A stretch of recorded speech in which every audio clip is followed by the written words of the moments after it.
મારું નામ વાડીલાલ ભાઈ ગામિત છે અને સુરત બાગાયતમાં ગ્રીન હાઉસ બનાવ્યું છે. ગામ તમારું? ગામ તાલુકો? ગામ જરપાણ, તાલુકો માંડવી, જિલ્લો સુરત.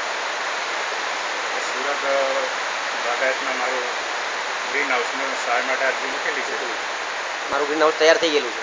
મારું ગ્રીન હાઉસ તૈયાર થઈ ગયું છે, ખાલી બેડ બનાવવાનું બાકી છે. 10 દિવસમાં બી તૈયાર થઈ જશે. બહાર નીકળે બહાર હટી જાઓ તમે. ચાલતા બહાર હટી જાઓ.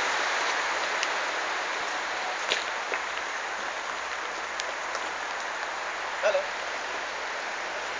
હા. આપી દો કેસ મળી જાય. કઈ વાંધો નહીં. આવો કે મને કેસ મળી જાય.